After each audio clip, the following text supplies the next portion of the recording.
Welcome back to Sell It with Belle, episode 28, where we continue to expand our perception and our knowledge through the stories of our guests. And today I am with a special guest, a friend of mine, Ashton Lambert. How's it going, my man? Good, man. Thanks for having me, Brad. Appreciate it. Of course.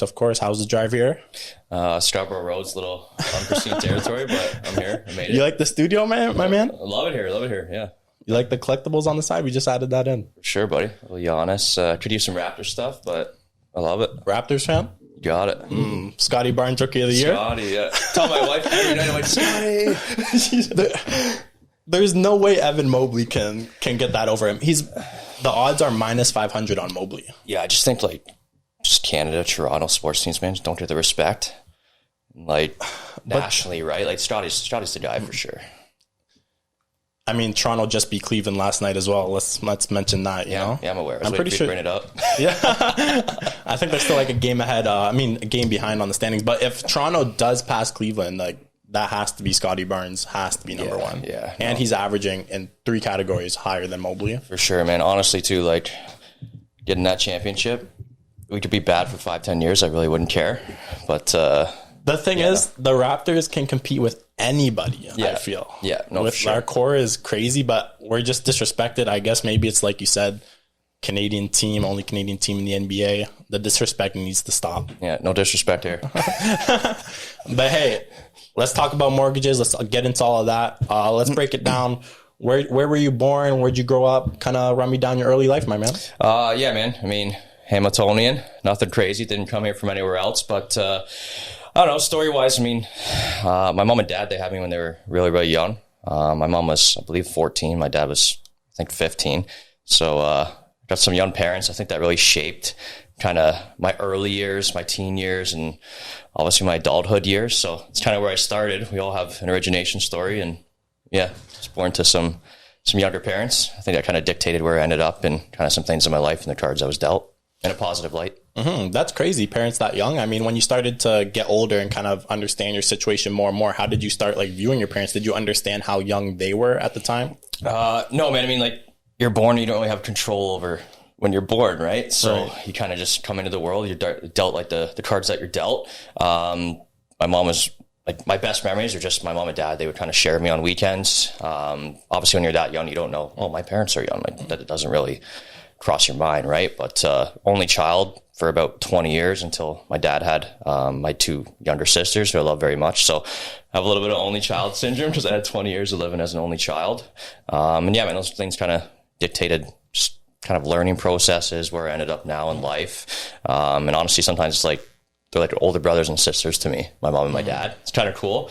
So I'm grateful for the situation. Everyone's dealt different cards, and I think my story's kind of cool on that end and kind of how things happened. For sure. Now, you mentioned that you shared weekends with them. So did they get divorced? No. So they were young, right? They never got, they didn't get married. Okay. Makes sense. Makes sense. But no, they were cordial, obviously.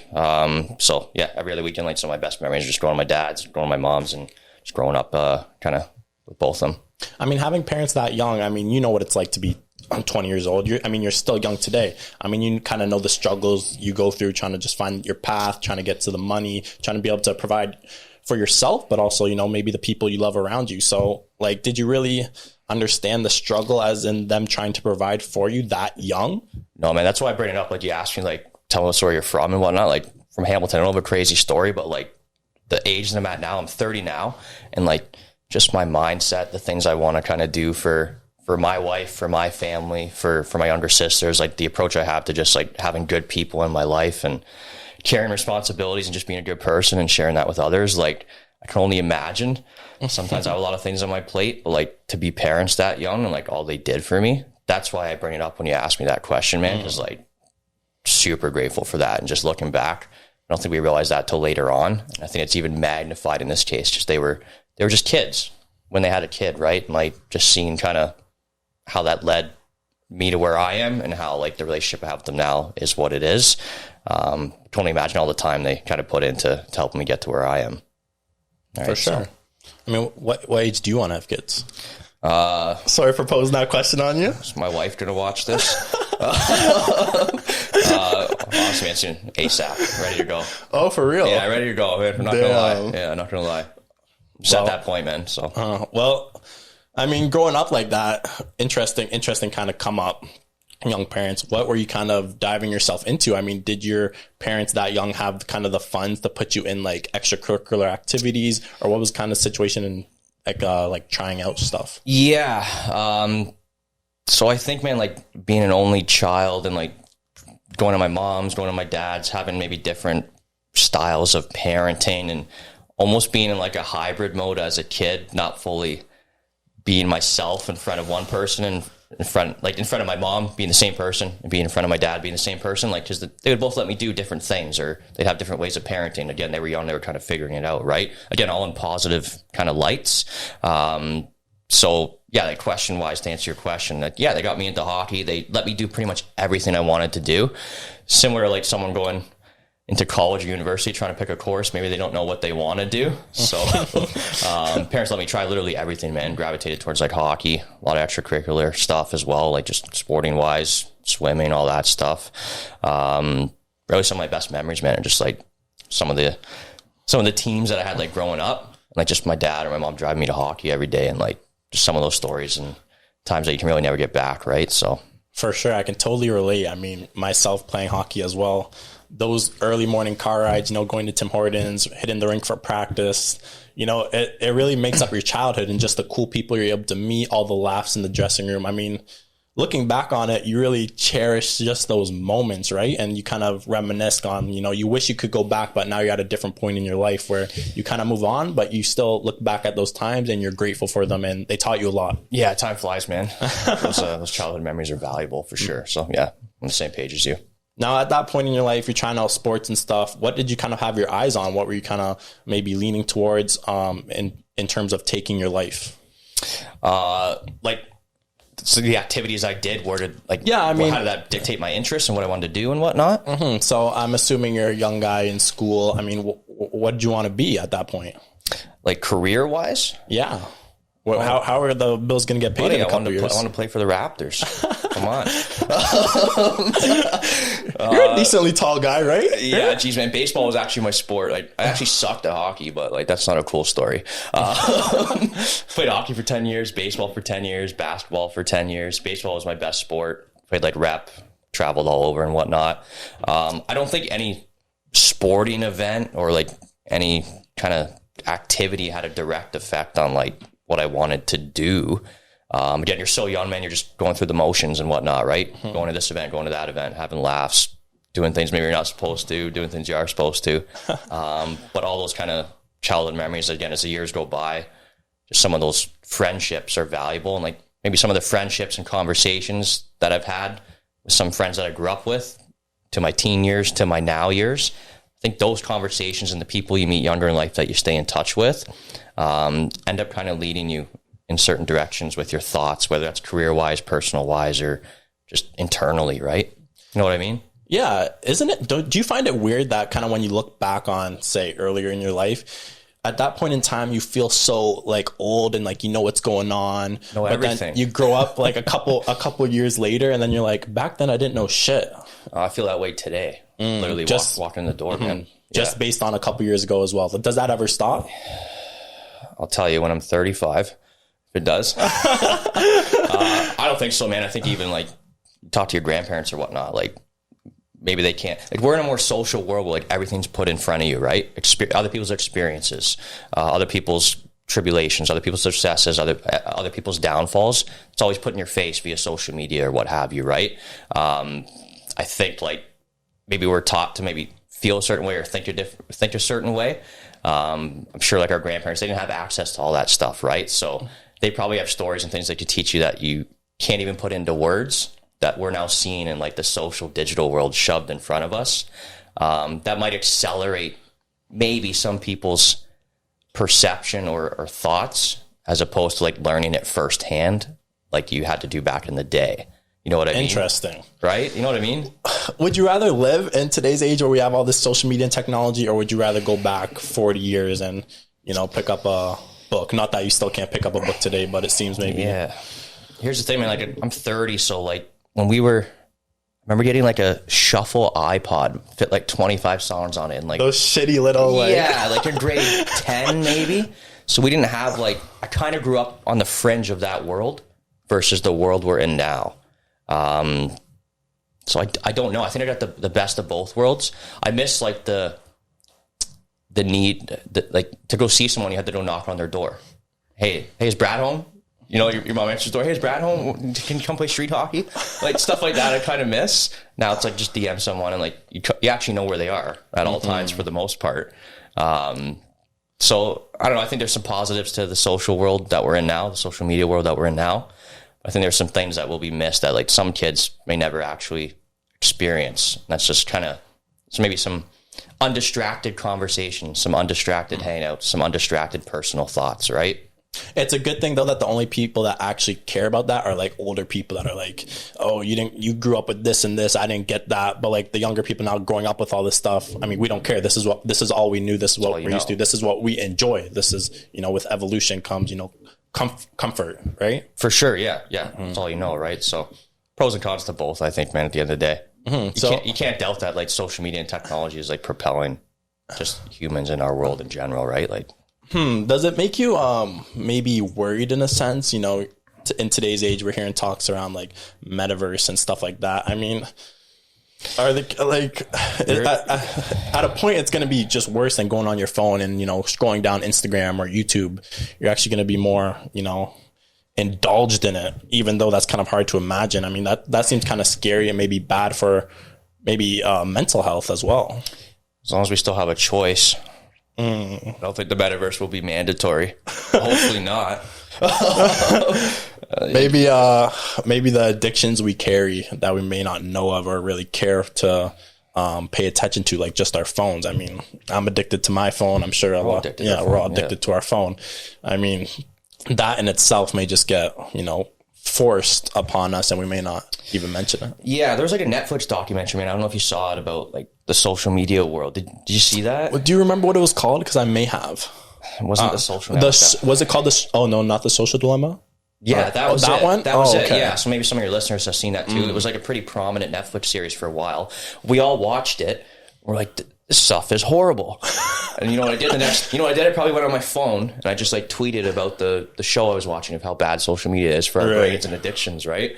So I don't know, man. I think the younger generation, like the kids that are growing up, they kind of have to be, it's up to like, I don't want to put parents on the hook, but like it's up to some of the older people in their lives to like make sure they're still getting quality undistracted time. Like I saw an article today in the Spec that at all the parks they're putting in free Wi-Fi.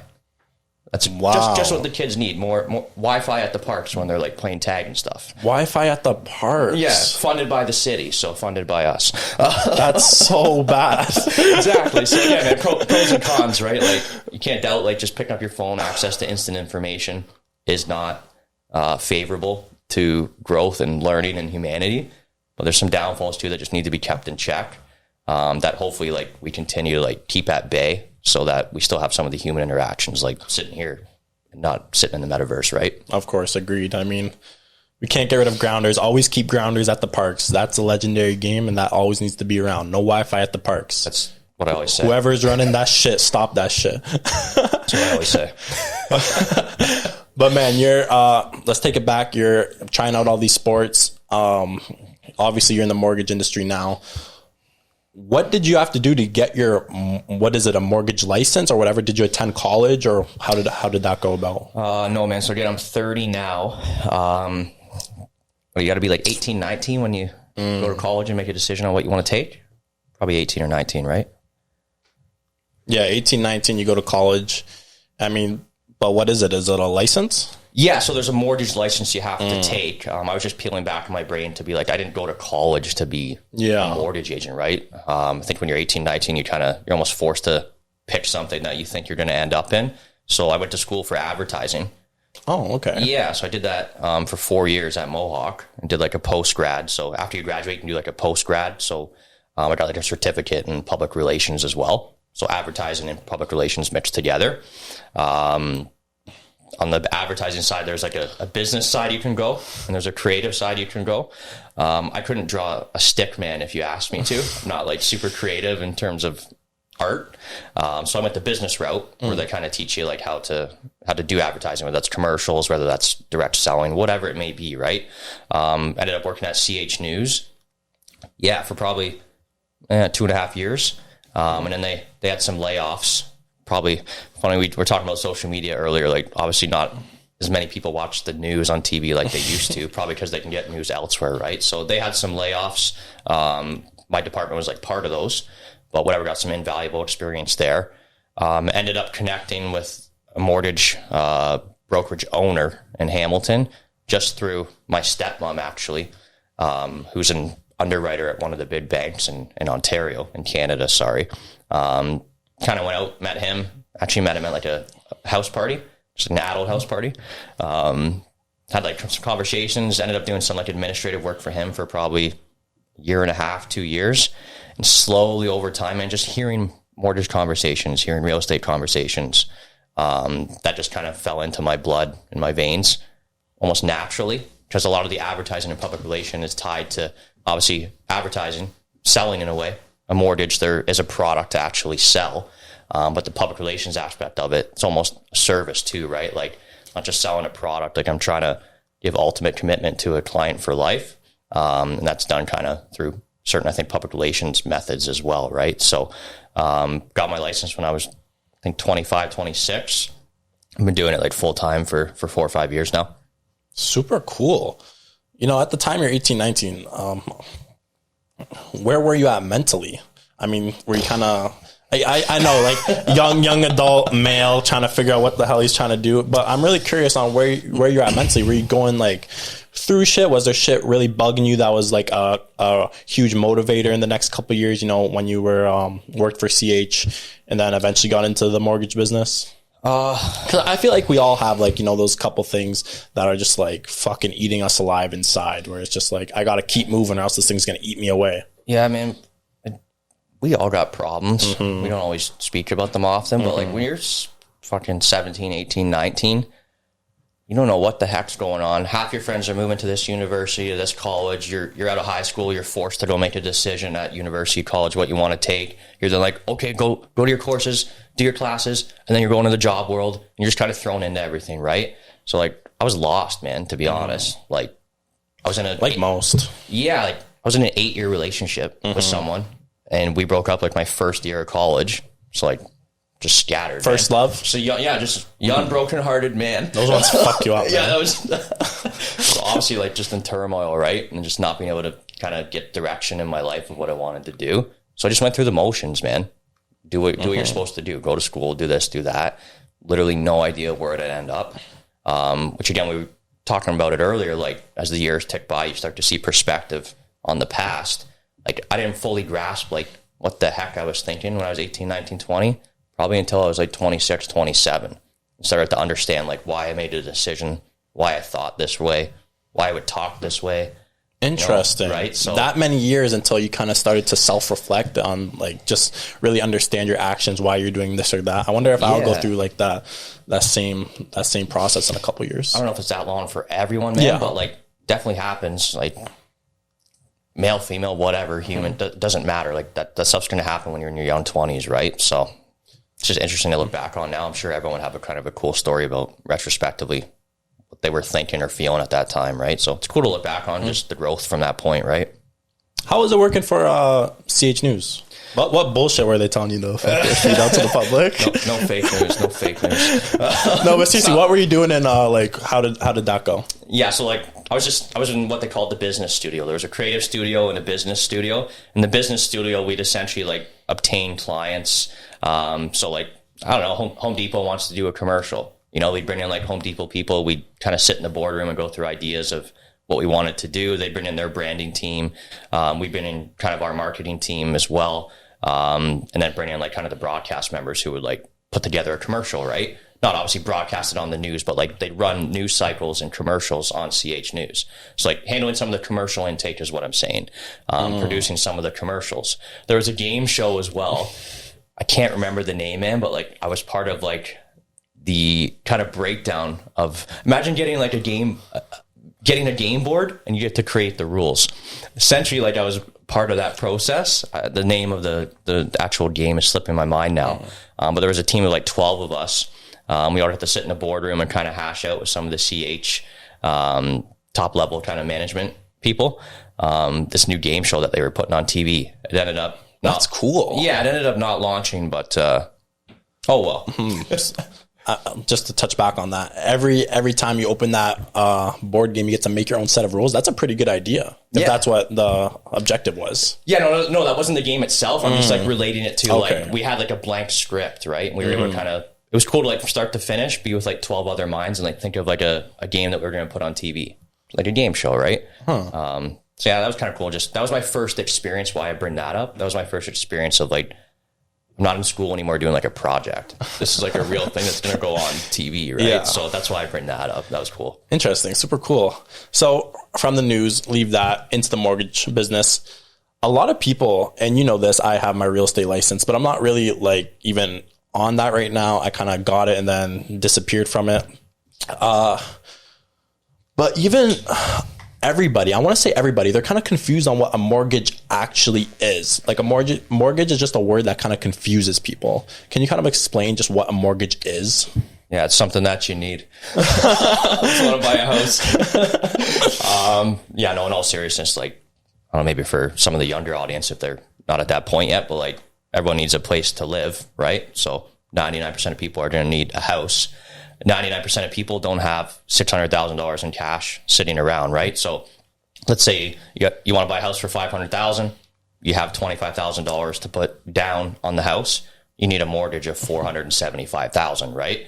So essentially based on the income that you make, based on some of the credit items that you have, a lender or a mortgage broker will look at your file, make sure that like based on the income you're receiving, based on any credit payments that maybe you're making in your real world life, that you can qualify for the $475,000 mortgage and the payments that come with it that you're asking for, right? I often I have this kind of view of like, you're buying a house, but you're not actually buying the house for the purchase price. You're buying the mortgage and the payment that comes along with buying that house. So yeah, like if you're looking to buy a house, like you got to make sure like the payment that you're actually going to be making on a monthly basis is something that like is comfortable in the real world for you, right? Because you're essentially buying that payment for the next 25 years. So tell me if this is right. To sum that all up, it's basically you're buying a house with a credit card, just hypothetically a credit card, and then you're making payments on that. Essentially, yeah. I mean, the credit card in this case is like Scotiabank, TD, or whatnot. They're giving you the cash to be able to buy that house, right? Then you're paying interest on that cash. Essentially the same as you do for a credit card, right? So, yeah. Right. Now, obviously, I pay attention to your stories, and obviously everybody knows that interest rates have been low in the housing market, but recently I'm pretty sure I saw you post they actually increased by a decent amount. Yeah. So for anyone who doesn't know, we've been in a pandemic for 2.5 years, or however long it is now. Time flies by. So we've essentially seen number one, a doubling of house prices now compared to 2.5 years ago, an effect from the pandemic. And we've now seen a doubling of interest rates now as opposed to the start of the pandemic. Throughout the pandemic, we've had what I've called emergency interest rates, basically interest rates to keep people in their homes and making mortgages affordable, given all that was happening with the pandemic, people losing their jobs, being laid off because of COVID, whatever, right? So, we've been in a territory where there's been some emergency rates for a while now. A lot of my clientele base is real estate investors who took advantage of that opportunity. We're able to buy real estate with interest rates lower than 1.5%. It's essentially a negative interest rate, man, given inflation and housing. You buy a house for $500,000, you're paying 1.5% interest. That house is now probably worth $900,000. Essentially, You're really not paying interest. You know what I mean? But now we're in a state, where things are back to normal. My theory is that people are free to move around again. So real estate is back on the mark, right? Everyone is back out there looking at houses and whatnot. Lenders know that. And the economy is slowly coming back to normal. So we're going to have interest rates kind of creep up double to what they've been for the last 2.5 years, which hasn't been normal. I have to remind people on. That's kind of where we're at in the market, at least now. Interesting. A lot of people may be wondering who dictates what the interest rate is? Is it kind of the mortgage industry itself, or is it like the government? Because I'm honestly not too sure. Yeah, man, mainly so the Bank of Canada, which is tied to the government, they set what is called the prime lending rate in Canada. I don't want to bore too many people, but essentially just based on economics, based on metrics, based on lending guidelines, based on housing prices, projections. I don't want to bore people, so I'll stop at that point.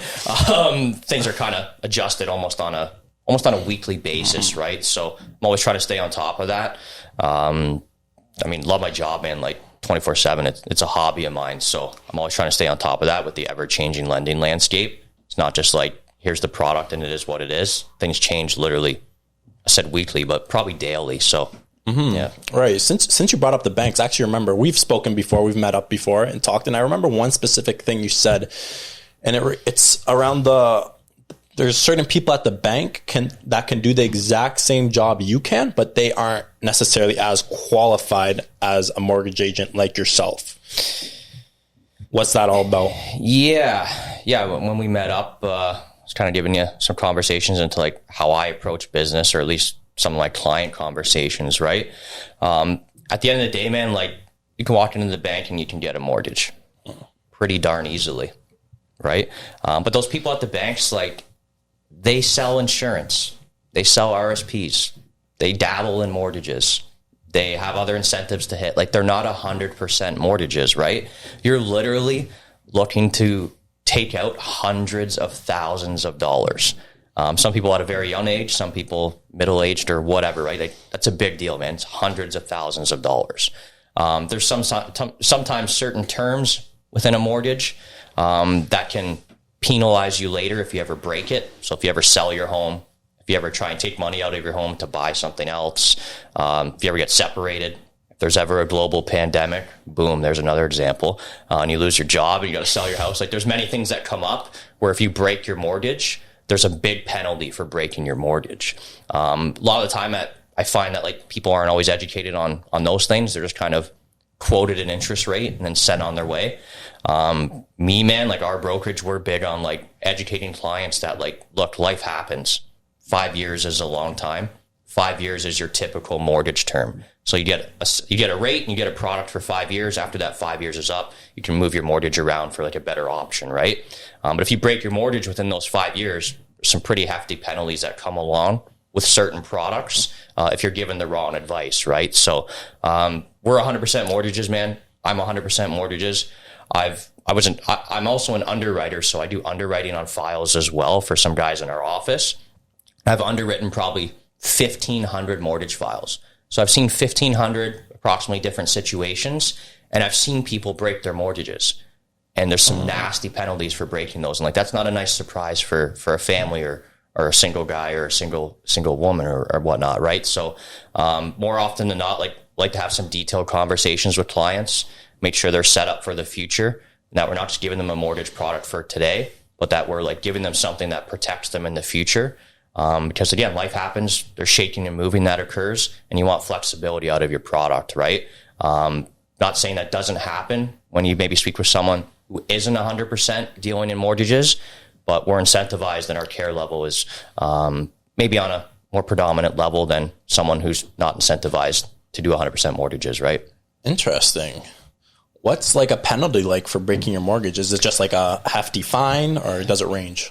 So if you're in like a fixed mortgage product, the penalty can be roughly 1% of the remaining mortgage balance, depending where you are in your term. Which is, you do the math. You got a $400,000 mortgage and you break it. Well, you can do the math. It's $40,000, right? It's not everyone's situation, but that happens, man.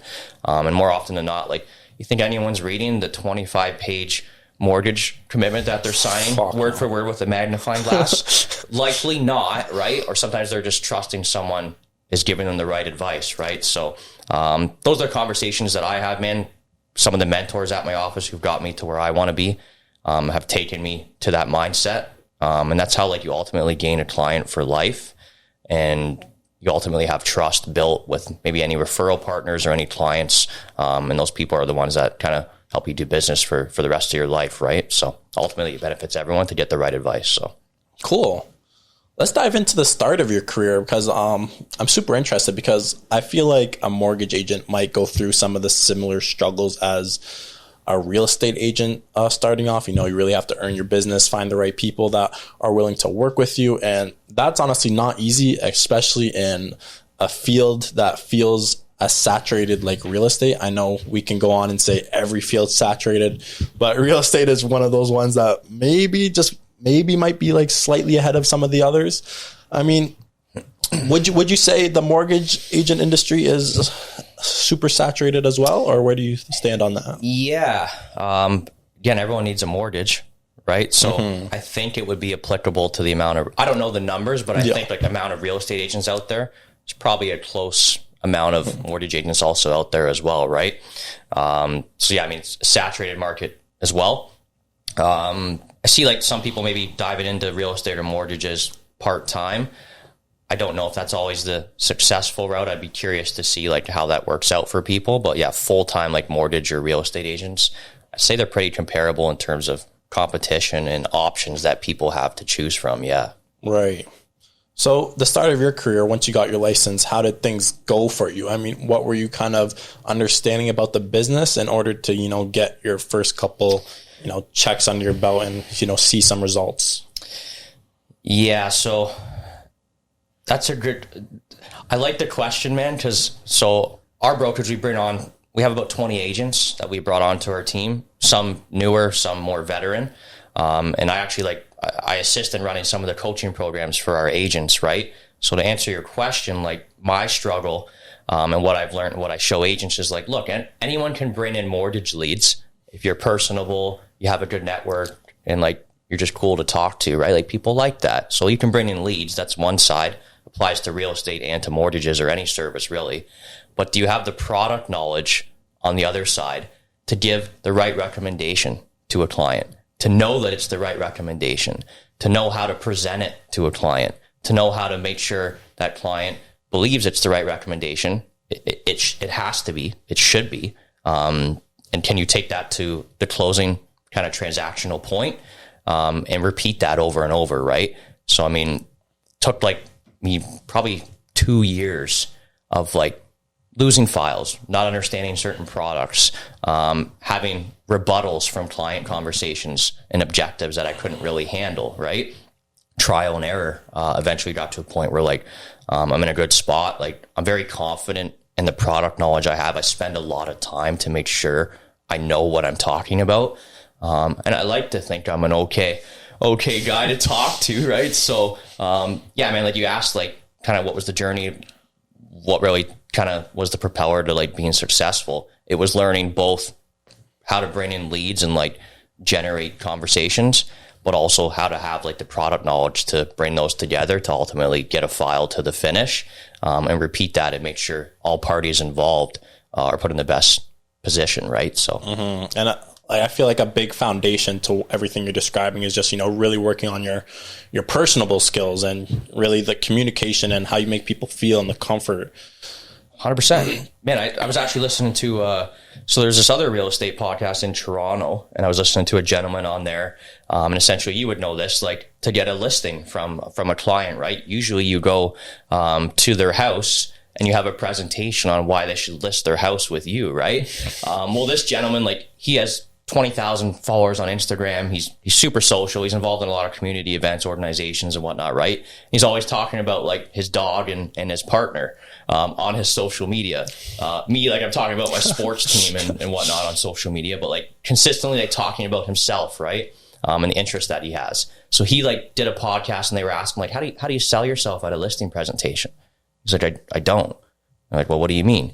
It's like, well, I go to a listing presentation and like, hey, John and Jane, well, how's it going? And like John and Jane know him and they haven't even met him because they've seen him on social, and they'll ask him like, oh, hey James, how's your dog? Oh, how's your spouse? You know, and they're already kind of connected to that person where he doesn't have to sell the listing presentation. He doesn't have to sell himself. He's already kind of done it just through being authentic and being himself, right?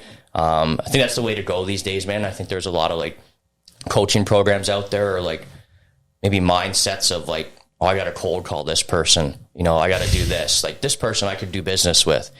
man, just be yourself. And like, if you really actually like what you're doing and you're good at what you're doing, and like you have a goal to like actually, obviously you want to be successful and make money, but if you actually care about the profession that you're in and you want to do a good job, that'll kind of bleed through your personality just from the way you kind of convey who you are as a person on the personal side, right? So does that make sense? Yeah, 100%. I always find it interesting when people kind of have those, the stories where they're connecting with people over social media just on some like personal things they're posting, like how you just said about the dog and stuff. I mean, they're really just throwing like an outlet for someone for when they see them in person, they really have just a conversation to bring up and really break the ice type vibe. Yeah, the barrier's already gone. So we were talking earlier about social media, like what are the bad things and what are the good things? Well, there's a good thing, like business-wise, even friendship-wise, you connect with people. Geez, even people on Tinder or whatever, like relationship-wise, like there's a barrier that's almost invisible because you can access anyone's social media page and like see into their life, pending you like them. Things are going to go well, right? So that's actually a pro to the social media. I think like a lot of people, like you're a younger guy. I mean, I don't know. I think I'm younger too. Hopefully you're young. So I think like all the up and comers, and even someone like the real estate partners that I work with, or people that I look towards, like they're getting on TikTok, they're on social media, they're connecting through other social media apps. Clubhouse, that's a big one as well that I've seen recently too. And they're just breaking down the barriers already, whether that's with prospective clients, or with other partners in their business. And like, that's a cool thing to see. Right. I wonder what the next big social media app is going to be. Like we had Facebook, we had Snapchat, we got Instagram, Twitter's is kind of popping lately. I wonder like what the next one is going to like. Aren't you working on something? Oh yeah, I got that. Mark Zuckerberg, if you wanna hit me up. I know this guy tries to buy every company he sees, so just come my way with an offer. Yeah, I don't know. Like what are you on most predominantly? Like, I mean, sorry to take the conversation back, but if we were to go into the next type of social media thing, it would have to be like an app where you can access the metaverse through it, obviously. I mean, yeah, run around. Let's fuck the metaverse. I don't want to live in the metaverse anyways. Yeah, fair enough. Might not have a choice, but fair enough. Right. With mortgages, man, there must be a lot of emotions involved, obviously dealing with people and just their finances. I mean, what are kind of the things that you see that obviously maybe change your perspective on just how other people are living and what they're going through, maybe in terms of their finances, maybe the stories you hear on why they can't do this or that? I mean, do you see a lot of that? Yeah, it's a great question, man, as well. I think the real estate transaction, like I'm not doing the real estate transaction, but like that's a stressful transaction for people. And I think the financing end as well, like that's an extremely stressful situation for people, right? So yeah, I think like people wanting to buy their first home, it's not like I can speak in acronyms and they understand what I'm talking about. Like it's foreign language to people trying to buy their first home. Maybe some people are selling their home and buying a new one. Well, that's super stressful. Like they're selling their home, like the home that they know, and they're trying to buy a new one. They're trying to align like, okay, I need the money from this home to buy this home. Like, okay, what are the closing dates? Like there's a lot of moving parts in a home financing transaction. So I try and be the calming voice at all times. And like, I think anyone hiring a professional for whatever service it is, you're hiring that professional to make a process/experience the most seamless and stress-free as possible. And that's what it should be. You shouldn't be waiting 4, 5, 6 business days to get a response on something. Buying a home, selling a home, buying another home, whatever it is, like that's a big deal.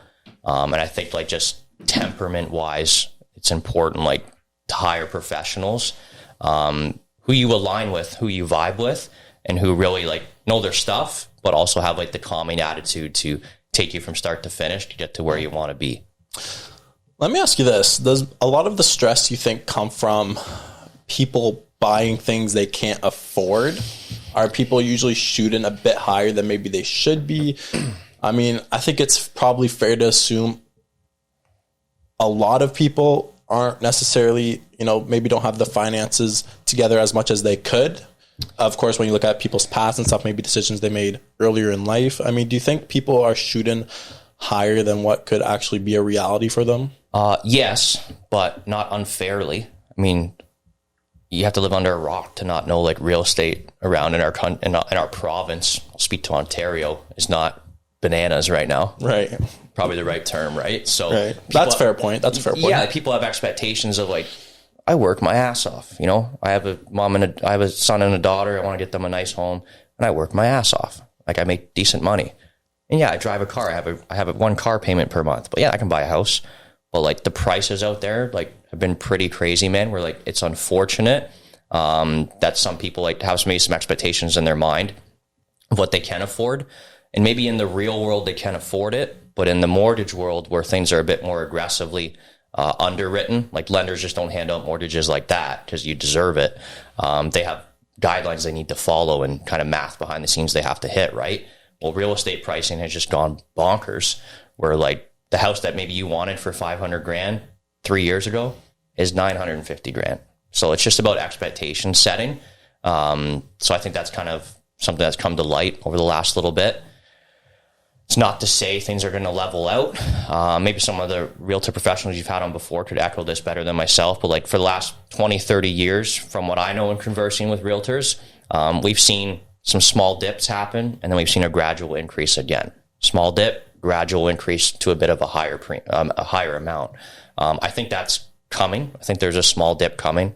One, you asked me about interest rates. Those are rising. And then number two, like people are free to move around again, right? So people want to sell their houses. They want to move. So there's going to be houses that are up for sale. Just people are wanting to move around, right? Because we're allowed to again.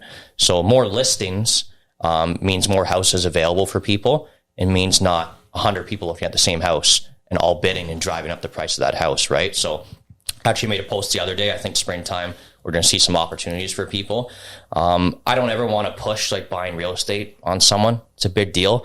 But like if you have the ability to get in at a time when it's possible for you, I'm a big believer in getting in and then using that piece of real estate down the road to accelerate your wealth and your life, right? So for example, you buy a house this spring.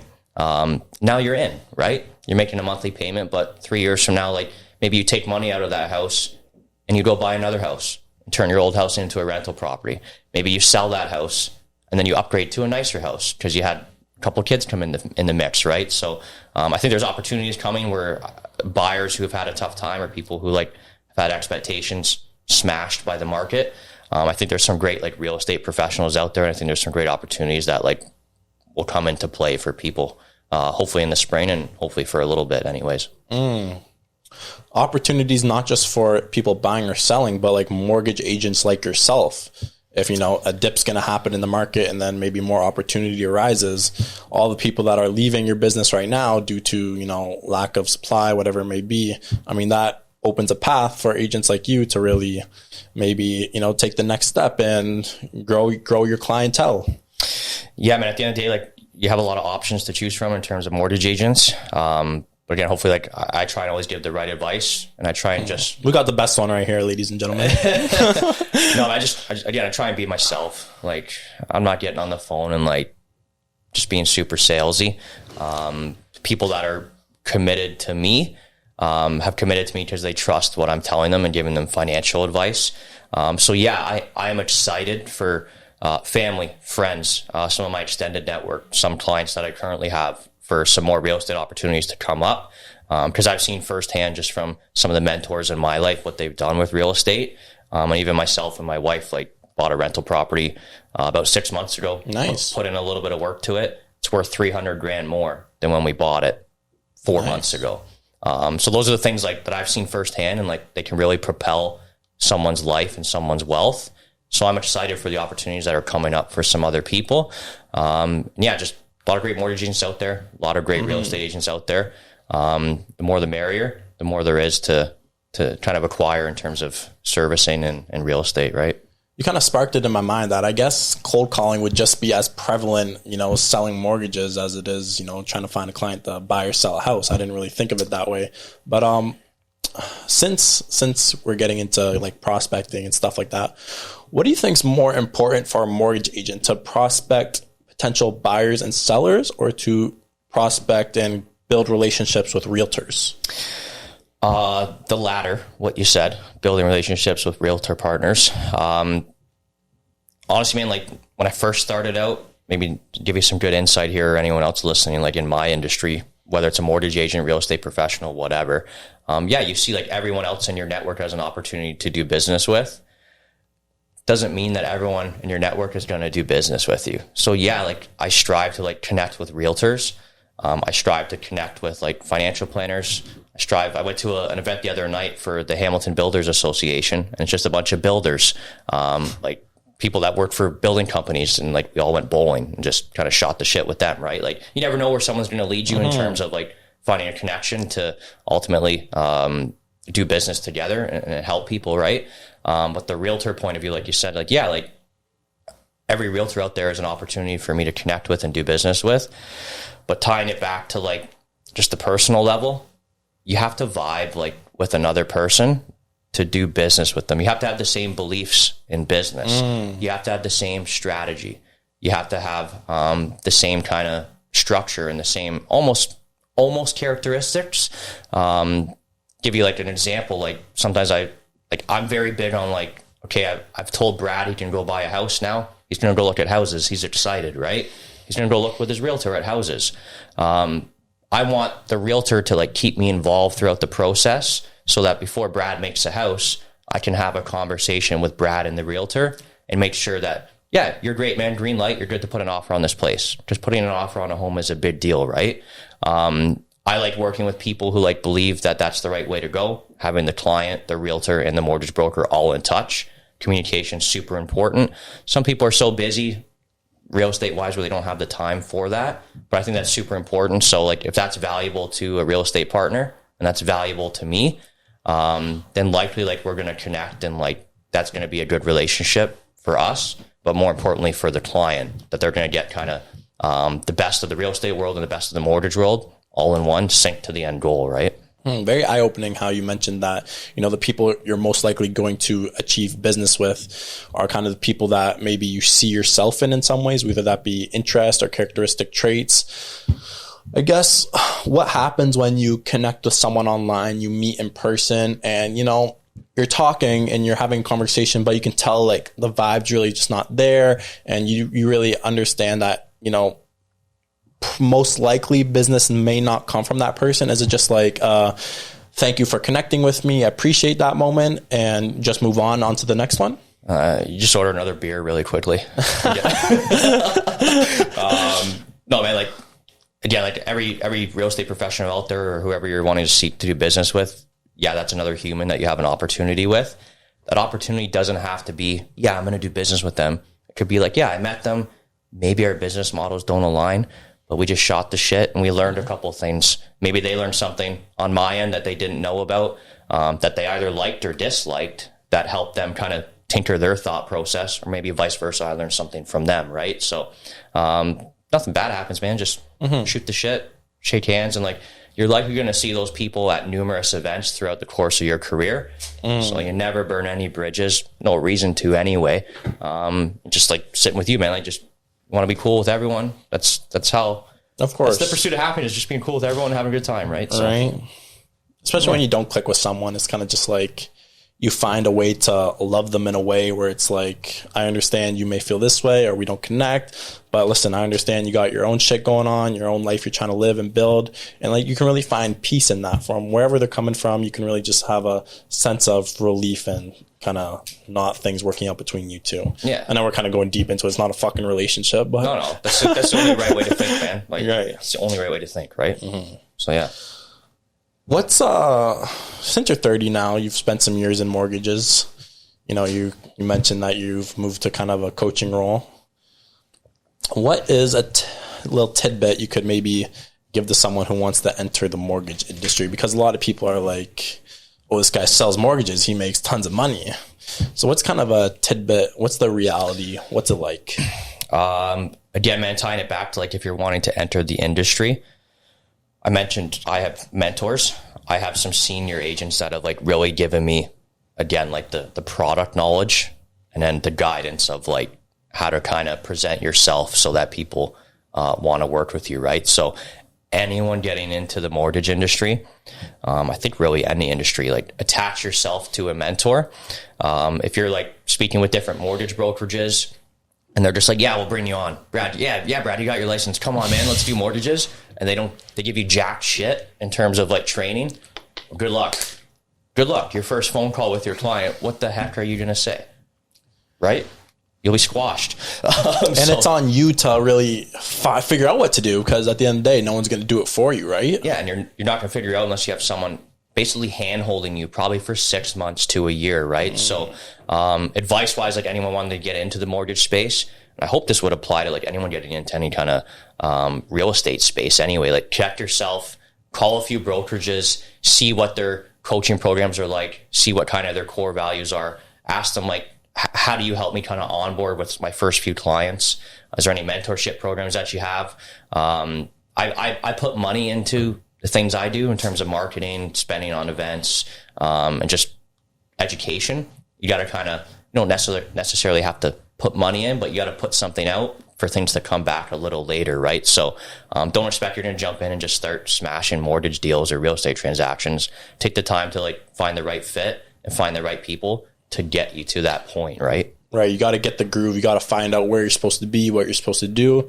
And then, just keep rolling at it every single day. Sometimes it just kind of feels like you're stuck. You're not making progress.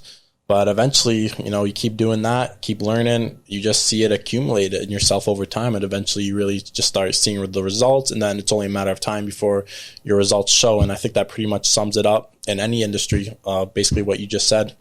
For sure, man. If it's your hobby and it's something you want to do at the end of the day, you don't really have to take no for an answer. You got to find the right fit and the right people to like mentor you, and like it'll happen. So for sure, man. Tell me what you're interested in now. Like, what's life going on for you? Like, what do you like to do in general? Yeah, anything. Mortgages. Geez, man. Yeah, my interest probably changed over time. I don't know. I'm an adventurous guy. I picked up golf last year. Man, golf is something I want to learn.